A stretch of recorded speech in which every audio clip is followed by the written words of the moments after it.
Keeping Up with Jones, the Lonnie Jones podcast adventure, is brought to you by TKM Incorporated. This company, located in Moss, Tennessee, specializes in erosion control, hydroseeding, hydromulch, silt fence. They do minor excavation work, and they also provide traffic control and construction signs. Their mission is keeping people safe. Their passion is wishing that all men could be saved. TKM stands for The King's Men. If you'd like to contact The King's Men, you can contact them at 931-243-3958, 931-243-3958, or you may email them at tkminc2001@twlakes.net.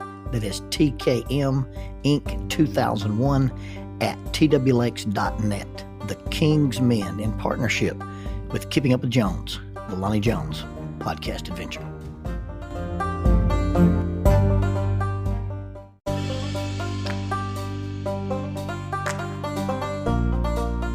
SJ&L General Contractor is a full construction company that primarily focuses on civil construction and asphalt sales in the Huntsville and Fayetteville regions.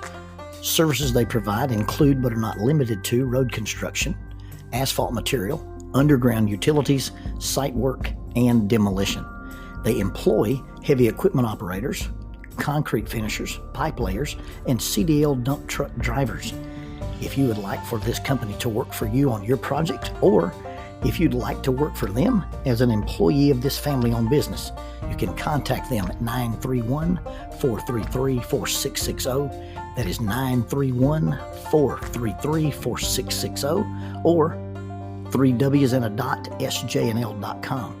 That's www.sjnl.com. SJ&L General Contractor is a sponsor of Keeping Up with Jones, the Lonnie Jones podcast adventure. The first time I went deer hunting in Alabama was after we'd moved to Huntsville. Jackie and I moved to Huntsville in 1986, and we were allowed to live in a house that the church owned. It wasn't really the parsonage, but they owned this property on Kenwood Drive in North Huntsville, and we lived in the basement. Now, you walk out of the basement door where our cars parked, and there were these huge pine trees, and I would throw ropes over the limbs of the pine trees and haul myself into the air like you would using a double rope technique, and lock myself off and swing around the trees and practice my rappelling skills. And this became a fascination of one of my neighbors. This young man would walk across the street. We were both young men in our 20s and 30s, and he'd walk across the street and talk to me because he was fascinated. They had this neighbor out here climbing these pine trees like a chimney pansy.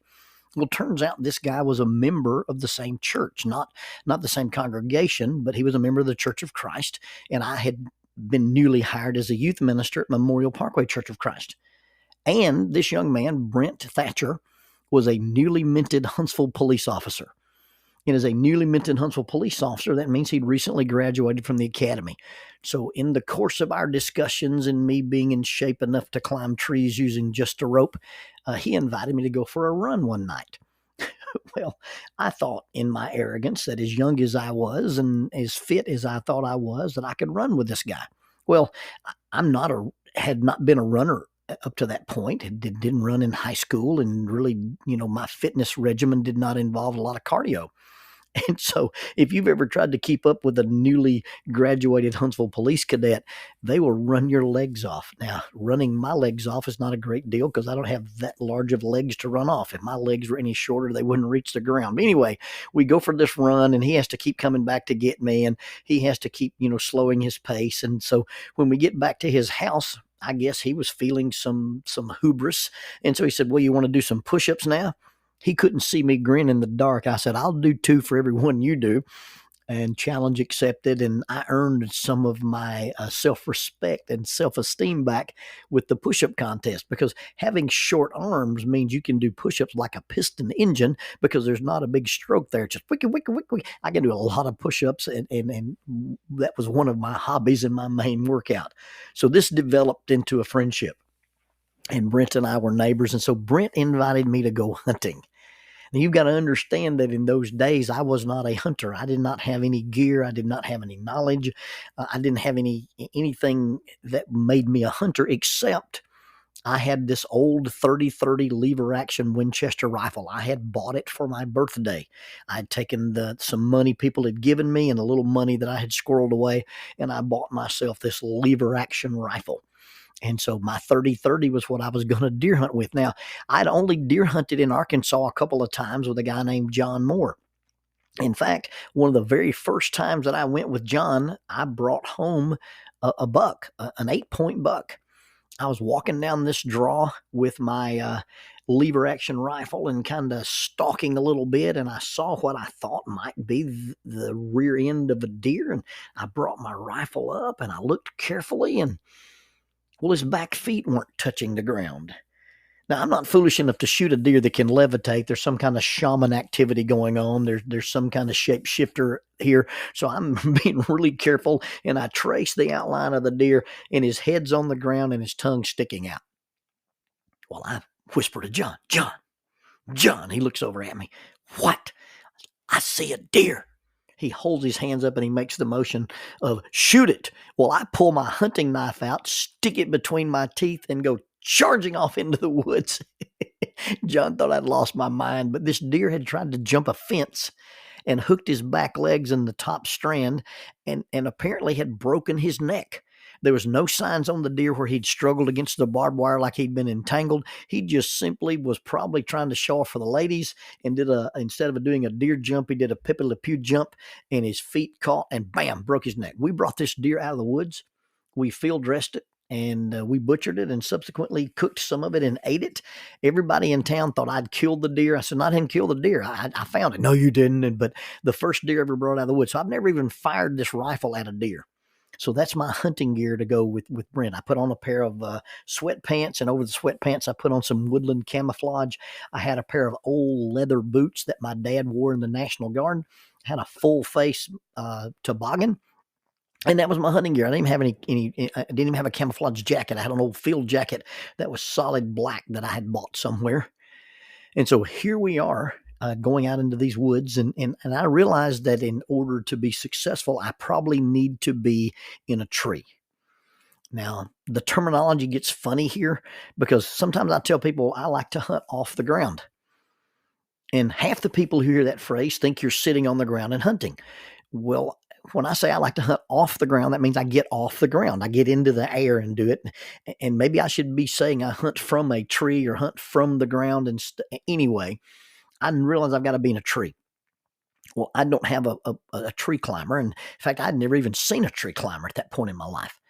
I didn't know how people climb trees to hunt. So I took a short piece, a 40-foot piece of rope, and a 25-foot piece of webbing, the little flat tape-looking rope, and then a handful of carabiners, and walked into the woods with Mr. Thatcher. And he said, this is a good tree that you could hunt near. There's a deer trail that comes by it. And then what are you going to do with this rope? Well, I'm going to climb this tree. and he looked at me askance, and I threw the rope over a limb just like I was doing in my backyard. Tied one end of the rope into this makeshift harness. Now you can tie a harness out of about an 8-foot piece of webbing or an 8-foot piece of rope. It's called a Swiss seat. There's a version of it called a Ranger seat. Well, the version of the harness that I was tying at this time, I called it Joe Spider Modified, and that's a different story completely. But it's a combination of the Ranger harness and a Swiss seat. And you can take the extra length of webbing and wrap it around and make it extra secure, or you can use the extra lengths of webbing and tie a carabiner to each end, and then you can wrap that around a limb or around a rafter, and it allows you to be positioned in a tree and not just dead-ended real close to you, gives you the ability to move. And so I throw this rope over the limb, tie it to myself, pull myself into the tree using a version of a double rope technique. Now, Brent will tell you I climbed 70 feet. I didn't. I climbed high enough to hunt. And then I'm standing in this tree, and I throw one of my lanyards coming off my harness around the limb and one around the trunk. And I position it such that I can just sit back and rock in this little makeshift swing. And I hunted like that. Before daylight came, I ate an apple and I dropped the core. Somewhere after daylight, these deer came down the trail. Now, this is the time of my life when you couldn't kill a female deer with a rifle. You could only kill does with a bow. I wasn't bow hunting. I was rifle hunting. I didn't even have a bow. I didn't bow hunt at the time. And this deer walked under the tree and ate the apple core. I mean, I could have killed this deer 3 times and, just easily killed this deer, but it wasn't legal and I didn't. And so I spent the day hanging in my little swing thing. And eventually, Brent came out of the woods and I told him what I had seen. And he said it would have been all right with him if I'd killed the deer, but he respected my ethics. And he went back the next week with his bow and killed the deer from this same position. Well, I didn't really tell anybody what I did to hunt with him that day. And I'm not sure he told anybody else other than talking about, my crazy neighbor who climbs trees like this. To tell you the truth, I was kind of ashamed of the fact that, I didn't have the right gear and I didn't have the right climbing stuff. And I had taken this rope and this conglomeration of webbing and carabiners and invented this thing. Well, fast forward 35 or 40 years, and there's this craze in the bow hunting world called saddle hunting.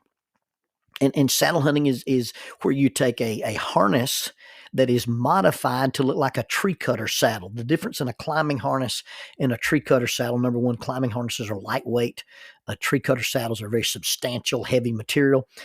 And a climbing harness attaches right at your waist. It attaches real close to you. A tree saddle has a bridge, has a piece of rope that goes from like your left hip to your right hip, and it might be 18 inches in length. And when you clip into it, you've got the ability to move sideways and position in case you're in a tree and you have to turn and cut, or it just gives you a lot of mobility. Well, there are guys that are bow hunting now in a lightweight version of a tree cutter saddle, and they call it a hunting saddle. Now, if you buy a tethered, that's a company, a tethered Mantis saddle, you're going to spend right at $350 for that. That doesn't count the lineman's belt to help you get in the tree. That doesn't count the actual tether that you buy to hang from the tree. And this phenomenon of hunting from a suspended swing seat, a tree saddle, it's taken over the bow hunting world. And with all modesty, I invented it. But because I was ashamed, I didn't tell anybody who was a real hunter. Well, I hunt from a rope. I didn't tell anybody who had a climbing stand or a lock-on stand. Well, I just climb into a tree like a savage and hang from a rope like Tarzan. It turns out that the thing that I was doing just to get by is something that everybody wants to do, and it's become super, super popular, and it's a very lucrative business if you're the guy who makes and sells tree saddles. And just get on the internet and look at all the different ways people are innovating and telling people, well, this is how you climb in a saddle. This is how you can eliminate a number of sticks. This is how you can climb without using any steps. And I climbed into the tree using just a rope and just my harness, and although I felt inadequate and I felt like I was substandard and felt like I was just getting by, it turns out that the thing that I did and was ashamed of is now super, super popular. In the 16th century, people put liners in their cupboards and in their cabinets. Let me modify that. In the 16th century, poor people put these paper liners in their cupboards and in their cabinets, and sometimes in their smaller rooms, and the poor people decorated their walls with paper on the wallpaper. And that's what the poor people did, not the aristocrats. And then suddenly there's wallpaper in mansions and in hallways and in guest rooms and in state houses. And the thing that the poor people did just to get by became the thing everybody wanted in their homes, decorative wallpaper. We didn't have carpet in our house until I was a senior in high school. We had bare hardwood floors. And now walk into a house and see if you can find any carpet. Everybody now has bare hardwood floors. Now, the thing that doesn't get me is I pull all the carpet out of the house and spend, a week putting new flooring in. And then Jackie says, and by the way, we need a rug for the living room. Honey, we just tore all the carpet out of the house and put this hardwood floor in, and now you want to put a little rug that doesn't reach every wall in the house. I don't understand that. I don't get it.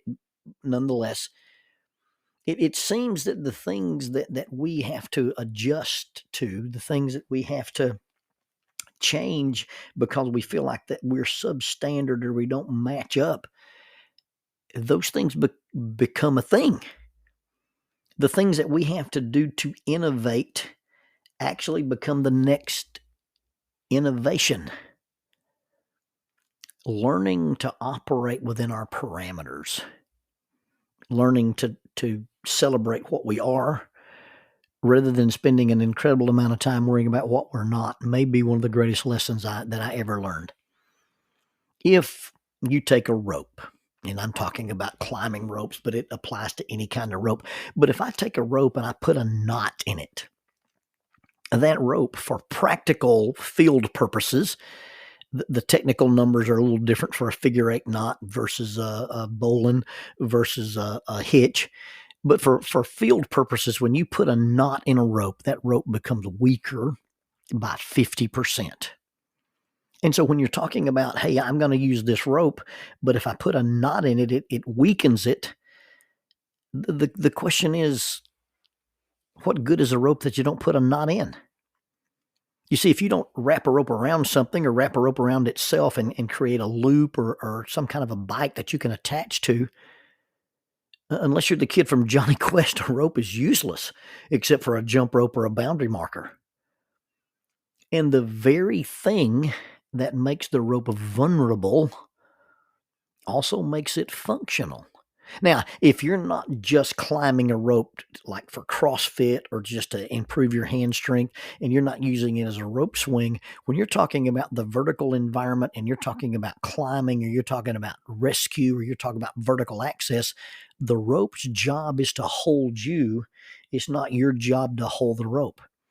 And if you put a knot in a rope and create a loop or a bite and you can attach it to your harness, that rope will not let you go. And see, it's not your job to hold the rope. It's the rope's job to hold you, and it can't do it without the knot. The same thing that makes it vulnerable also makes it functional. And so the functionality of the rope is seen in the thing that we would say makes it inadequate, because if you're putting stress on a rope and that rope breaks, unless it's cut or abraded, it will break in the knot. And so we spend a lot of our time comparing ourselves to other people. We spend a lot of our time looking at how everybody else does X, Y, or Z. We spend a lot of time looking at how people get by. And we feel like we're either cheating or we're substandard or we're inadequate, when in truth, that thing that you do to innovate may really become the next innovation. If necessity is the mother of invention, I have something that I need to do. I have something that I have to do, and I don't have the tools. I don't have the resources. I don't have the strength to do it. And so I'm going to find a way to make it able for me to do it. If necessity, I invent something. If necessity is the mother of invention, then our disability or our perceived inadequacy becomes the catalyst for adaptation.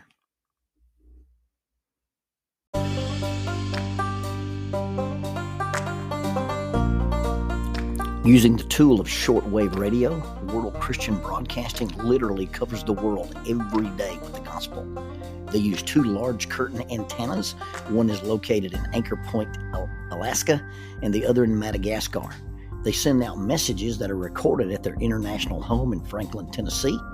They make available 40 hours of broadcast every day.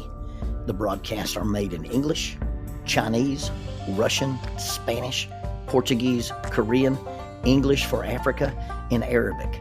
They would love for your group to visit them.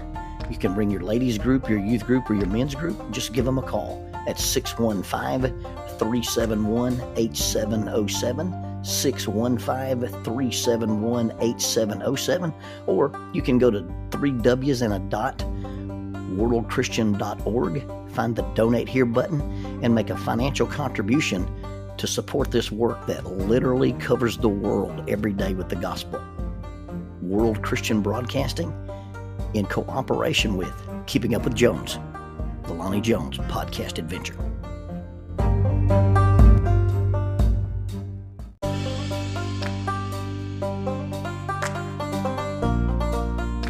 Keeping Up with Jones, the Lonnie Jones podcast adventure. I am your host, Lonnie Jones. My wife Jackie and I moved to the city of Huntsville in 1986 for me to be a youth and family minister. I have been a minister since 1980. I have served in this community as a police chaplain assigned to a SWAT team since 1992, and I've been in private practice as a licensed professional counselor since 1998. I'm also an adventure educator and an avid outdoorsman. I dabble in rock climbing, and I goof around with Brazilian Jiu-Jitsu. Our life has been full of many wonderful experiences, and some just outright adventures. I used to write about those things in a little church bulletin article, so now instead of asking you to read those things, we're just going to talk about them in our podcast. And as we talk about them, we're going to talk about the facts. The facts lead to concepts, and the concepts lead to application. One caveat about the facts is, for the most part, we're going to tell you the facts just as they happened.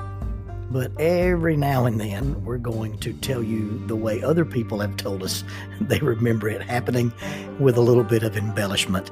It's all good, clean fun and for educational purposes. Thank you for listening, and we hope you enjoy Keeping Up with Jones.